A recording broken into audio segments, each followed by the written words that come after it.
ஊரில் இருக்கவங்க எல்லாருமே அவனை ஒரு குடிகாரன் குடிகாரன்னு சொல்றிய. அவன் ரோட்டில் குடிச்சிட்டு விழுந்துக்கிறந்தா அவனை பார்க்குறப்போ ஒரு அருவருப்பு படுறிய. ஆனால் தவிர அவனுக்குள்ளே என்ன பிரச்சனை, அவன் எதனால் குடிக்கிறான்னு யாராவது ஒரு நிமிஷம் அவன்கிட்ட கேட்டிருக்கீங்களா? அவன் அந்த குடியை தேடி போகிறது அவன் சந்தோஷத்துக்காக குடிக்கலை. அவன் வாழ்க்கையில் சந்தித்த ஏமாற்றம், துரோகம், வலிகள், அவன் அவன் வாழ்க்கையில் தோற்று போன வாழ்க்கையோட கனவுகள், லட்சியம், இது எல்லாத்தையும் இழந்துட்டு அவன் என்னடா பண்ணுறேன்னு தெரியாமல் அடுத்து என்ன பண்ண போகிறேன்னு தெரியாமல் ஒரு பாட்டில் தேடி போனான். இந்த குடியை நான் ஊக்குவிக்கிற மாதிரி பேச வரல, ஒரு தனி மனிதனோட கருத்தை சொல்ல வரேன். நீங்கள் எல்லாரும் குடிகாரன் குடிகாரன் அவனோட சேரக்கூடாது பண்ணக்கூடாது அவன் ஒரு மாதிரி அப்படின்லாம் நினைக்கிறத விட, அவன் எதுக்கு குடிக்கிறான்னு ஒரு விஷயம் நீங்கள் கேட்டு பாருங்களேன். அவனை அடிக்கக்கூடாது. அவன் ஒரு நோயாளி. அவனுக்கு ஒரு அன்பு எதுலோ அவன் தோற்று போயிட்டான். அதுலேருந்து வெளில வர முடியல. அவன் உணர்ச்சியை வெளியில் யார்ட்டையும் சொல்ல முடியல, பண்ண முடியல. அவன் ஒரு கட்டாயத்தில் நிற்கிறான்.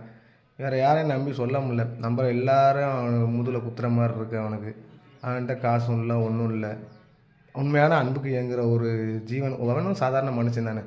ஒரு நிமிஷம் அவனை அடிக்கிறத விட ஒரு நிமிஷம் ஆறுதலாக பேசி, உனக்கு என்ன பிரச்சனை, நீ ஏன் இப்படி பண்ணுற, எதனால் குடிக்கிற அப்படின்னு கேட்டேன்னா கண்ணீர் விட்டு அழுவான். அந்த அழுகையிலேயே உங்களுக்கு தெரியும் அவனுக்குள்ளே இவ்வளோ வலி இருக்கா, இவ்வளோ நாள் அவனை அப்படி நினச்சமே நம்மளையே யோசிக்க வைக்கும்.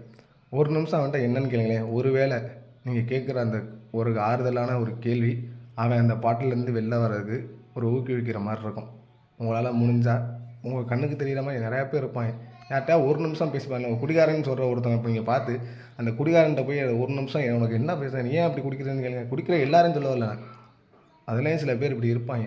குடிக்க அடிக்ட் ஆனவங்க இருப்பாங்க. தன்னையே மறக்கணும்னு நினச்சி குடிக்கணும்னு இருப்பாங்க. வாழ்க்கையை வெறுத்து போய் குடிக்கணும்னு இருப்பாங்க. அப்படி போகுது இந்த சமுதாயமாக. அப்படி தான் கொண்டு வராங்க.